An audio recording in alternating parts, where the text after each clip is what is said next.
ನಮಸ್ತೆ ಸ್ನೇಹಿತರೆ, ಇವತ್ತು ನಾವು BA ಸಮಾಜಶಾಸ್ತ್ರ ವಿಷಯದಲ್ಲಿ ಗ್ರಾಮ ಮತ್ತು ನಗರ ಸಮುದಾಯದಲ್ಲಿ ಇವತ್ತು ಗ್ರಾಮ ಸಮುದಾಯದ ಪ್ರಕಾರಗಳ ಬಗ್ಗೆ ತಿಳ್ಕೊಳ್ಳೋಣ. ಗ್ರಾಮಗಳ ಪ್ರಕಾರಗಳು, ಅವುಗಳ ವರ್ಗೀಕರಣವನ್ನು ಅಂದರೆ ಕ್ಲಾಸಿಫಿಕೇಷನ್ ಮಾಡಿರುವಂಥದ್ದು, ವರ್ಗೀಕರಣವನ್ನು ಮಾಡಿರುವಂಥದ್ದು ಎರಡು ರೀತಿಯಲ್ಲಿ ವರ್ಗೀಕರಣವನ್ನು ಮಾಡಿದ್ದಾರೆ. ಡಾಕ್ಟರ್ ಇರಾವತಿ ಖರ್ಗೆಯವರ ಒಂದು ವರ್ಗೀಕರಣ. ಇದರಲ್ಲಿ ಡಾಕ್ಟರ್ ಇರಾವತಿ ಖರ್ಗೆ ಅವರು ಮಹಾರಾಷ್ಟ್ರದ ಗ್ರಾಮಗಳನ್ನು ಗಮನದಲ್ಲಿಟ್ಟುಕೊಂಡು 3 ಪ್ರಕಾರದ ಗ್ರಾಮಗಳನ್ನು ಅವರು ಗುರುತಿಸ್ತಾರೆ. ಅದರಲ್ಲಿ ಒಂದು ಕೇಂದ್ರೀಕೃತವಾದ ನಿವೇಶನಗಳ ಗ್ರಾಮ, 2 ಇಬ್ಬದಿ ಮನೆಗಳ ಗ್ರಾಮ, 3 ಬೆಟ್ಟ ಮನೆಗಳ ಗ್ರಾಮ. ಕೇಂದ್ರೀಕೃತವಾದ ನಿವೇಶನ ಗ್ರಾಮದಲ್ಲಿ ಮನೆಗಳು ಬಹಳ ಹತ್ತಿರವಿರ್ತದೆ ಮತ್ತು ಸಾಮಾನ್ಯವಾಗಿ ಮನೆಯ ಸುತ್ತಲೂ ಹೊಲಗದ್ದೆಗಳಿರುವಂಥದ್ದು. ದಕ್ಷಿಣದ ಮೈದಾನದ ಪ್ರದೇಶಗಳಲ್ಲಿ ಇಂತಹ ಗ್ರಾಮಗಳು ಕಾಣಬರ್ತದೆ. ಇಬ್ಬದಿ ಮನೆಗಳ ಗ್ರಾಮಗಳು ಗ್ರಾಮದ ರಸ್ತೆ ಎರಡೂ ಕಡೆಗಳಲ್ಲಿ ಮನೆಗಳು ಹೊಂದಿರುವಂಥದ್ದು. ಹಿಂಭಾಗದಲ್ಲಿ ತೆಂಗು, ಅಡಿಕೆ ಮುಂತಾದ ತೋಟಗಳಿರುವಂತಹ ಗ್ರಾಮಗಳು. ಕೊಂಕಣದ ಕಡೆ ಇಂತಹ ಗ್ರಾಮಗಳು ಕಾಣ್ತದೆ. ಬೆಟ್ಟ ಪ್ರದೇಶದ ಗ್ರಾಮಗಳು, ಇಲ್ಲಿ ಜನವಸತಿ ಮತ್ತು ಒತ್ತೊತ್ತಾಗಿರದೆ ಚಿದುರಿರುತ್ತದೆ. ಅಲ್ಲಲ್ಲಿ ಮನೆಗಳು ಗುಂಪು ಗುಂಪಾಗಿ ಕಾಣಬರುವಂಥದ್ದು. ಅಂತಹ ಕೆಲವು ಗುಂಪುಗಳು ಒಂದುಗೂಡಿ ಒಂದು ಗ್ರಾಮ ಎನಿಸುವಂಥದ್ದು. ಭಾರತದ ಗ್ರಾಮಗಳಲ್ಲಿ 2 ಮುಖ್ಯ ಪ್ರಕಾರಗಳನ್ನು ಕಾಣ್ಬೋದು. ಒಂದು ಕೇಂದ್ರೀಕೃತ ಗ್ರಾಮಗಳು, ಮತ್ತೊಂದು ಪ್ರತ್ಯೇಕಿತ ಹೊಲ ಮನೆಗಳ ಗ್ರಾಮಗಳು. ಕೇಂದ್ರೀಕೃತ ಗ್ರಾಮಗಳಲ್ಲಿ ಸಾಮಾನ್ಯವಾಗಿ ಮನೆಗಳು ಬಹಳ ಒತ್ತಾಗಿದ್ದು ಹೊಲಗದ್ದೆಗಳು ಸುತ್ತಲೂ ಹರಡಿಕೊಂಡಿರುತ್ತದೆ. ಇಲ್ಲಿ ಗ್ರಾಮಸ್ಥರು ಒಟ್ಟಾಗಿ ಗುಂಪುಗಳಲ್ಲಿ ವಾಸ ಮಾಡುತ್ತಾರೆ. ಗ್ರಾಮದ ಗಾತ್ರಕ್ಕೆ ಅನುಸಾರವಾಗಿ ಮನೆಗಳ ಸಂಖ್ಯೆ ಕೂಡ ಇರ್ತದೆ. ಅದು ಒಂದೆಡೆ ಮನೆ, ಇನ್ನೊಂದೆಡೆ ಜಮೀನು ಇರುವಂಥದ್ದು. ಮನೆಗಳ ಹೊರನೋಟ ಇರುವಂಥದ್ದು. ಮನೆಗಂಟಿಕೊಂಡ ಕೃಷಿ ಕಾರ್ಯ ಸಂಬಂಧಿತ ಸೌಲಭ್ಯಗಳು, ಗ್ರಾಮಸ್ಥರಿಗೆ ಲಭ್ಯವಿರುವ ಸೌಲಭ್ಯಗಳು, ಗ್ರಾಮಸ್ಥರನ್ನು ಒಟ್ಟುಗೂಡಿಸುವಂತಹ ಅಂಶಗಳು ಅದರಲ್ಲಿದೆ. ಇನ್ನು 2ನೇ ಪಾಯಿಂಟ್ನಲ್ಲಿ ಚದುರಿದ ಹೊಲ ಮನೆಗಳ ಗ್ರಾಮಗಳು.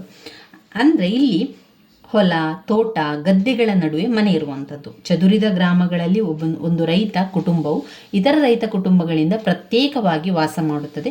ವಾಸದ ಮನೆಗೆ ಹೊಂದಿಕೊಂಡು ದನದ ಕೊಟ್ಟಿಗೆ, ಹುಲ್ಲು, ಕಟ್ಟಿಗೆ, ನೇಗಿಲು, ನೊಗ ಮುಂತಾದವುಗಳಿರುವಂಥದ್ದು ಕಾಣ್ಬೋದು. ಮಲೆನಾಡು ಪ್ರದೇಶಗಳಲ್ಲಿ ಸಾಮಾನ್ಯವಾಗಿರುವ ಪ್ರಕಾರಗಳು. ಇಂತಹ ಚಿಕ್ಕ ದೊಡ್ಡ ಗಾತ್ರದ ಪ್ರತ್ಯೇಕಿತ ಹೊಲ ಮನೆಗಳನ್ನು ಪಶ್ಚಿಮ ಘಟ್ಟದುದ್ದಕ್ಕೆ ಕೇರಳ, ಕರ್ನಾಟಕ, ಮಹಾರಾಷ್ಟ್ರಗಳಲ್ಲಿ ಕಾಣ್ಬೋದು. ಪ್ರತ್ಯೇಕಿತ ಒಂಟಿ ನಿವೇಶನಗಳು, ಐಕಮತ್ಯ ಕೊರತೆ ಮತ್ತು ಸ್ವರಕ್ಷತೆಯ ಅಗತ್ಯತೆ. ಪ್ರತ್ಯೇಕಿತ ಒಂಟಿ ಮನೆಗಳು ಅಂದರೆ ಅಲ್ಲಿ ಒಂಟಿ ಮನೆಗಳನ್ನು ಕಾಣುವಂಥದ್ದು. ಸ್ವರಕ್ಷತೆ ಅಗತ್ಯ ಇರುವಂಥದ್ದು ಕುಟುಂಬಗಳ ನಡುವಿನ ಪ್ರಾದೇಶಿಕ ಅಂತರದಿಂದಾಗಿ ನಿರಂತರವಾಗಿ ಸಂಪರ್ಕವಿಲ್ಲದೆ ಇರುವುದರಿಂದ ಗ್ರಾಮಗಳ ಜನರಲ್ಲಿ ಅಷ್ಟಾಗಿ ಐಕಮತ್ಯ ಕಾಣಿಸದು. JB ಚಿದಂಬರಂ ವರ್ಗೀಕರಣವನ್ನು ಮಾಡ್ತಾರೆ. ಅವರ ಪ್ರಕಾರ, JB ಚಿದಂಬರಂ ಅವರ ಪ್ರಕಾರ ಇಂಟ್ರೊಡಕ್ಟರಿ ರೂರಲ್ ಸೋಷಿಯಾಲಜಿ ಅವರ ಎಂಬ ಪುಸ್ತಕದಲ್ಲಿ ಭಾರತವನ್ನೊಳಗೊಂಡಂತೆ ಜಗತ್ತಿನ ಬೇರೆ ಬೇರೆ ದೇಶಗಳ ಗ್ರಾಮೀಣ ಪ್ರದೇಶಗಳಿಗೆ ಅನ್ವಯವಾಗುವಂತೆ ಗ್ರಾಮೀಣ ವಾಸ್ತವ್ಯ ನೆಲೆಗಳ ಕುರಿತಾಗಿ ಅವರು ಈ ರೀತಿ ವರ್ಗೀಕರಣ ಮಾಡಿದ್ದಾರೆ. ಪ್ರತ್ಯೇಕಿತ ಕೃಷಿ ಗ್ರಾಮಗಳು, 2 ಗ್ರಾಮಗಳು, 3 ಸಾಲು ವಸತಿ ಗ್ರಾಮಗಳು, 4 ವರ್ತುಲಾಕಾರದ ಅಥವಾ ವೃತ್ತಾಕಾರದ ಗ್ರಾಮಗಳು, 5 ಕೂಡು ರಸ್ತೆಯ ಮತ್ತು ಮಾರುಕಟ್ಟೆ ಕೇಂದ್ರಿತ ಗ್ರಾಮಗಳು, 6 ಕಿರು ಗ್ರಾಮಗಳು ಅಥವಾ ಚಿಕ್ಕ ಗ್ರಾಮಗಳು, 7 ಇತರ ಬಗೆಯ ಗ್ರಾಮಗಳನ್ನು ಕಾಣಬಹುದು. ಶಾಶ್ವತತೆಯನ್ನು ಆಧರಿಸಿ ಗ್ರಾಮಗಳ ವರ್ಗೀಕರಣವನ್ನು AR ದೇಸಾಯಿ ಅವರು ಮಾಡಿದ್ದಾರೆ. ನೀವು ಗ್ರಾಮಗಳ ವರ್ಗೀಕರಣ ಅಂತ ಕೇಳಿದಾಗ ಇವರೆಲ್ಲರೂ ಯಾವ ವರ್ಗೀಕರಣವನ್ನು ಮಾಡಿದ್ದಾರೆ ಅದನ್ನೆಲ್ಲ ಕೂಡ ಮಿಕ್ಸ್ ಮಾಡಿ ಎಲ್ಲವನ್ನು ಕೂಡ ನೀವು ಬರಿತಾ ಹೋಗುವಂಥದ್ದನ್ನು ಮಾಡಿ. ವರ್ಗೀಕರಣ ಅಂತ ಬಂದಾಗ ಅದರಲ್ಲಿ ಬೇರೆ ಬೇರೆ ವರ್ಗೀಕರಣ. ಈ AR ದೇಸಾಯಿಯವರ ಪ್ರಕಾರ ತಾತ್ಕಾಲಿಕ ಹಾಗೂ ಸಂಚಾರಿ ಗ್ರಾಮದ ಸಮುದಾಯ, 2 ಅರೆ ಶಾಶ್ವತ ಗ್ರಾಮಗಳು, 3 ಶಾಶ್ವತ ಕೃಷಿ ಗ್ರಾಮ ಸಮುದಾಯಗಳನ್ನು ಕಾಣ್ಬೋದು. ಎಲ್ಲ ಪಾಯಿಂಟ್ಸ್ಗಳು AR ದೇಸಾಯಿಯವರು ಹೇಳಿರುವ ಪ್ರಕಾರ.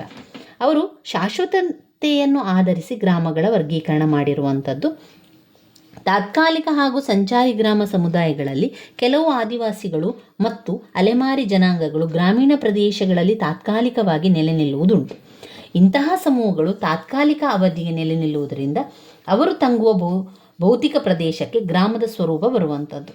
ಅರೆಶಾಶ್ವತ ಗ್ರಾಮಗಳು ಅಂತ ಬಂದಾಗ ಕೆಲವು ಸಮುದಾಯಗಳೇನು ಮಾಡ್ತದೆ, 5-10 ವರ್ಷಗಳ ಕಾಲ ಒಂದೆಡೆ ನಿಲ್ತಾರೆ.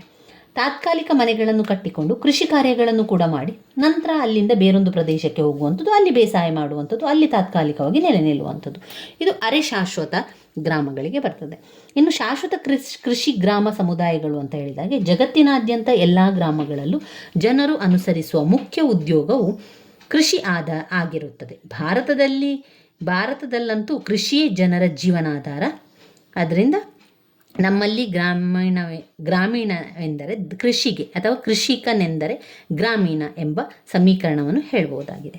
ಇದು ಗ್ರಾಮಗಳ ವರ್ಗೀಕರಣದಲ್ಲಿ ಬರುವಂಥದ್ದು. ಇವಿಷ್ಟು ವಿಚಾರಗಳು ಗ್ರಾಮದ ವರ್ಗೀಕರಣದಲ್ಲಿ ನೀವು ಬರಿತಾ ಹೋಗಿ. ಮುಂದಿನ ವಿಡಿಯೋದಲ್ಲಿ ನಾವು ಗ್ರಾಮಗಳ ಸಮಸ್ಯೆಗಳ ಬಗ್ಗೆ ಕೂಡ ತಿಳ್ಕೊಳ್ಳೋಣ. ಈ ಗ್ರಾಮಗಳ ವರ್ಗೀಕರಣ ಆಗಿರ್ಬೋದು, ಗ್ರಾಮಗಳ ಲಕ್ಷಣ ಇರ್ಬೋದು, ಗ್ರಾಮಗಳ ಸಮಸ್ಯೆ, ಇವುಗಳೆಲ್ಲ ಪಾಯಿಂಟ್ಸ್ಗಳನ್ನು ನೀವು ಸರಿಯಾಗಿ ಕಲ್ತುಕೊಳ್ಳಿ. ಪಾಯಿಂಟ್ಸ್ಗಳನ್ನು ಕಲ್ತುಕೊಂಡ್ರೆ ಆ ಪಾಯಿಂಟ್ಸಿಗೆ ಸಂಬಂಧಪಟ್ಟಂತೆ ನಾವು ವಿವರಣೆಯನ್ನು ಬರಿತಾ ಹೋಗುವಂಥದ್ದು. ಈ ಪಾಯಿಂಟ್ಸಲ್ಲೇ ನಮಗೆ ವಿಚಾರಗಳು ತಿಳಿಯುವಂತಹ ಪಾಯಿಂಟ್ಸ್ಗಳಿರುವಂಥದ್ದು. ಅದರಿಂದ ನಾವು ಅದೇ ರೀತಿ ಬರಿತಾ ಹೋಗುವಂಥದ್ದು. ಪ್ರತಿಯೊಂದು ಪಾಯಿಂಟ್ಸ್ಗಳನ್ನು ಸರಿಯಾಗಿ ಕಲ್ತುಕೊಂಡ್ರೆ ನಮಗೆ ಬರೀಲಿಕ್ಕೆ ಏನೂ ಕಷ್ಟ ಆಗೋದಿಲ್ಲ. ಆ ಪಾಯಿಂಟ್ಸ್ಗಳನ್ನು ಅರ್ಥ ಮಾಡಿಕೊಂಡು ಆ ಪಾಯಿಂಟ್ಸ್ಗಳನ್ನು ಒಮ್ಮೆ ಓದ್ಕೊಂಡು ಹೋದರೆ ನಮ್ಮದೇ ಆದ ವಿವರಣೆ ಮೂಲಕ ನಾವು ಬರಿತಾ ಹೋದರೆ ಆಯಿತು. ಮುಂದಿನ ವಿಡಿಯೋದಲ್ಲಿ ಗ್ರಾಮಗಳ ಸಮಸ್ಯೆಗಳ ಬಗ್ಗೆ ಕೂಡ ತಿಳ್ಕೊಳ್ಳುವ ಸ್ನೇಹಿತರೆ. ನನ್ನ ವಿಡಿಯೋಸ್ ಎಲ್ಲ ನಿಮಗೆ ಇಷ್ಟ ಆಗಿದರೆ ಲೈಕ್ ಕೊಡಿ, ಶೇರ್ ಮಾಡಿ, ಸಬ್ಸ್ಕ್ರೈಬ್ ಮಾಡಲಿಕ್ಕೆ ಮರಿಬೇಡಿ. ಧನ್ಯವಾದಗಳು.